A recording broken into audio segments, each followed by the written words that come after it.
If you have had a marketing business for any number of years, you've probably realized that making more money often means taking on more clients, more projects, or working more hours. And at some point, you stop wanting that. The problem is most marketers aren't aware of all the options they have and where they can go from here to solve that problem. So today, I'm going to talk you through 3 different directions or options that I think are really valid paths that experienced marketers can take when they want to keep growing without more of their time. And I'm going to walk you through the pros and cons of each option and why I chose to take the path that I have chosen to scale myself and my marketing business. I'm also going to talk about one question that I think is so important for you to know the answer to before you make any decisions around the kind of business that you're going to be building. So let's get into it. So most of the advice for marketers when you're starting your business is all about getting your first clients, building a portfolio, getting experience, replacing your salary, or growing your income to X amount per month. But eventually you solve all of those problems and you get to a point where you have built a pretty good business. You have consistent clients, you're making good money, but then you hit a different challenge. Every time you think about growing, the obvious answer is to take on another client or another project or work a few more hours. And at some point you realize you actually don't want to work more. You don't want to put in more hours. And that is not how you want to grow your business because you want a life. Sometimes I find you start a business when you're single or before you have kids, and now you're in a place where you really actually maybe want to pull back from your business, but you don't want to be making less money. So we're going to talk about a few options where that does not have to be your reality. So before I jump into these options, I want to talk about something because I get so many marketers coming to me and asking the question, how do I grow without more of me? Or what kind of business do I want to build? I don't know. What do I do? And I think the better question to ask yourself, and I want you to have this top of mind as I'm going through these options, is what kind of business do I want to build around my life? What do I love doing? What do I want my days to look like? Because if we are just thinking about a revenue goal and we're not thinking about the things we love, what we want our days to look like, how do we like to spend our time, we might end up building a business that we actually hate, that feels like a prison. So that is not what I want for you. So please keep that in mind as I walk you through these options. All right, let's jump in. Option number 1, you can stay a solopreneur, but become the premium option. I think a lot of the times the sort of solo consultant or freelancer, solopreneur, contractor, whatever you want to call it, gets a little bit of a bad rap, or people think about it as a small choice or, oh, poor you, you don't have a team. And I don't see it that way at all. You can build an incredibly profitable business as a solo operator. You can make great money, especially if you become known as the best in the business for one thing. So this might look different for people. It might mean you're still a marketing generalist and you're specializing in, let's say, CPG, like beverage companies, or you are going to be someone who does paid ads for home service-based businesses like HVAC or window cleaning or whatever, right? Whatever the thing is, you have decided to go all in on being the best in that space and position yourself that way. Now, this is obviously not something that you can just do overnight, but if that is something you're working towards, there's so many things I love about this because the growth plan here is not more. It's becoming the premium offer so you can charge more. So you can turn away clients and you can actually make more money in the same amount of time, right? You can increase your rates and be more selective about who you work with because you're niche and you're specialized and those people all want to work with you. The other thing I really like about this model is that you can simplify your offers and you can improve your systems because you're doing the same thing over and over or working with the same types of clients. And your systems, your processes, your strategy, the things that you're doing, a lot of that becomes kind of rinse repeat, or you can take things and repurpose them. It just makes you so much faster. So I'll talk about why I did not choose this route. I did not choose this for 2 main reasons. Number 1 is when I really sat down and was starting my business and trying to figure out what do I want this to look like, one of the things that I realized in my reflection was that there would be times in my career where I felt like, oh my God, I hate marketing, or I'm so drained, or today sucked. And I would sit and be like, what made me think that way? What was the work I was doing? And it was always when I was pulled into the weeds, days full of meetings, endless execution, all these revisions I didn't agree with. And at the end of the day, it just felt so draining and soul sucking to me. I'm sorry if like making this sound so appealing.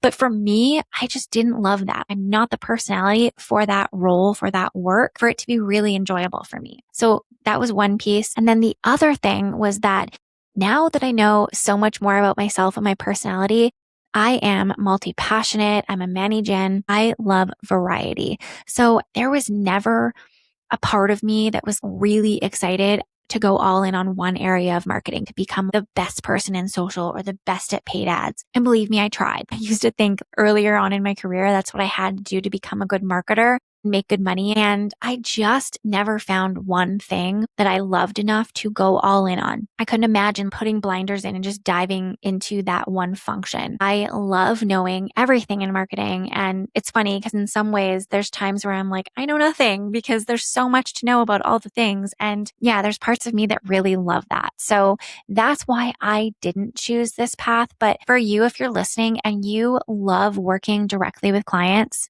and you enjoy the work, you actually love the craft of what you do, this can be a fantastic business. I have lots of friends who have gone all in on one area. It's just them and they're so good at what they do and they make incredible money. So it is a very valid, amazing, incredible path for you and very viable. One trade-off, of course, is that your income will always be influenced by your own capacity because at the end of the day, you're still the one delivering most of the value. But if you can work yourself up to be the number one choice and charge a premium, like I have seen these kinds of options charge 2 to 3 times the rates and just work with those kinds of clients that can afford them because they are the only premium option. So lots to think about there. Okay, let's move on to the next one. It is building out an agency. So this is probably the path that most marketers think about when they think about growing and scaling. And for some, that sounds exciting. And for some, they're like, oh, dear God, no. You know, what this is going to look like is you're going to start hiring people, building a team, creating systems so that the business can grow beyond your own capacity. Now, agencies are amazing businesses. And for the right person, they're exactly the right choice. But I think it's important to recognize if this is the route that you're taking, you're building a completely different business. So you're going to go from the person that has been doing marketing to someone that is running a company. And your days will not be spent doing the thing maybe that you love anymore. It'll be spent recruiting, managing people, training them, leading your team, solving operational problems, and running the company. So if that's what excites you, this could be a really great option for you. The reason I didn't go this route was because I just truly had no desire to manage a team. I have worked in the agency world before and I have managed lots of team members, and I just find it's really hard for me to find someone who is very dedicated to their work and who's not an entrepreneur, who really wants to work for somebody and do a good job. There is great people out there, but I just find it's a dime a dozen. They're very, very, very hard to find and manage. And for me, I have a lot of integrity in how I show up for clients and the work that I do and the level of work that I expect from people. And so this to me just sounded like a nightmare. Again, not a nightmare for everybody. I have friends with agencies and they love it. They're thriving. It's fantastic, but not for me. All right. And option 3 is to become a fractional CMO, which you are probably not surprised to hear from me, but I want to talk to you about what this is. If you're new here, you're new to me, maybe I'll give you a quick overview of what this role is. So you are leading marketing for a handful of clients, creating strategy and leading the teams. Not project managing. You don't spend your days in meetings. You're not on Slack all day and you are not at the beck and call for every single fire that goes on in your client's business. It's a very chill, great job if you have the right structure around how you work. So I wanted to talk to you about why did I choose this as opposed to any other way that I could have grown my business. The reason I chose this was because number one, when I did that reflection around what have I liked and not liked about marketing, I know I love marketing. I'm obsessed. I think about it all the time. The things that I have loved is the strategy, getting to solve big problems. And anytime I'm building out a plan, I just love all of that. That's the kind of thing I can do where I'm in flow.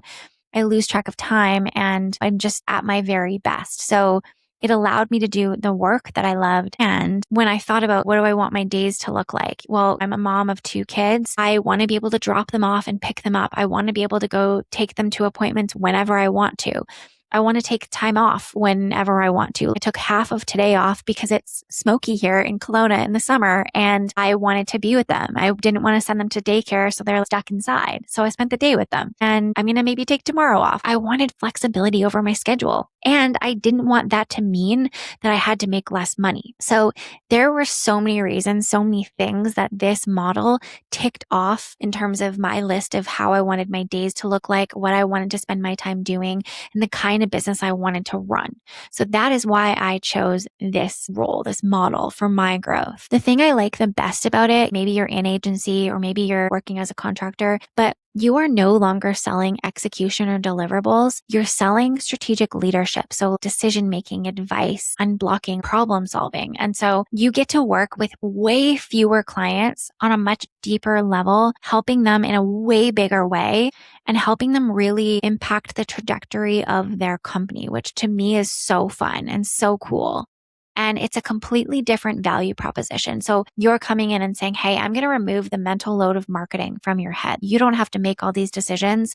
You don't have to be throwing spaghetti at the wall and guessing. I will tell you, what do you do in marketing? How do you know if things are working? How do you know if a team member is working out? I can take that load off of your plate. And that to a CEO or a founder is so much more valuable than saying, I'm going to do 20 social posts a month for you and 4 emails. Like that work needs to get done. But what they are willing to pay for that versus a CMO scope is worlds apart. So it's a completely different value proposition. And it's an opportunity that I don't think as many marketers realize are available to them. All right, those are the 3 options. Now, the point of today was not to convince you that everyone should become a fractional CMO.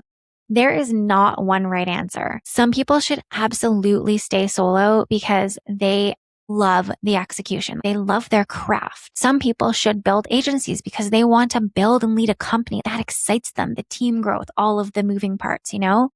And then some people are perfectly positioned to do fractional CMO work. You love strategy. You like the variety of different clients, but you want more ease in your life, right? Now, again, there's no right answer. I really want you to sit with what do you love to spend your time doing? What do you want your life to look like? And what is the best decision for you? Nobody can make that decision for you. I just want you to know what options are available for you and what this could look like for you. Because I think a lot of the times it can feel like, I don't know where to go from here. I don't have the vision. I just feel kind of stuck. I feel like this is sort of it and I'm lost. And I didn't know about these options either until I had seen them and had people talk to me about what does this really look like? So I want to be that for you. Shine a light on what could these possibilities look like for you. But remember, before you decide to grow your business, before you make a decision on any of these paths or even different paths, take a step back and ask yourself, what kind of business do I want to build?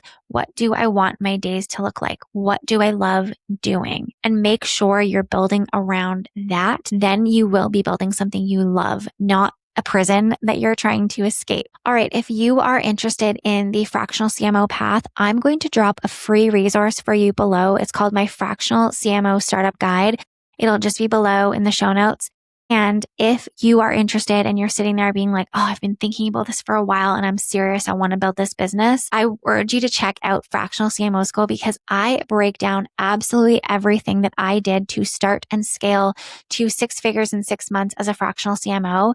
It is my entire business model, every single template, tool, resource, how I do my strategies that I charge 15 to 20K for.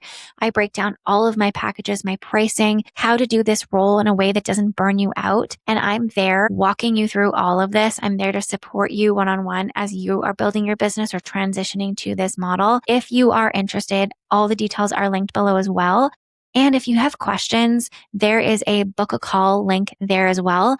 or you can reach out to me in my DMs. I am always there, happy to answer any questions you have. All right, if you liked today's video, don't forget to hit subscribe, and I will see you next week on CMO School.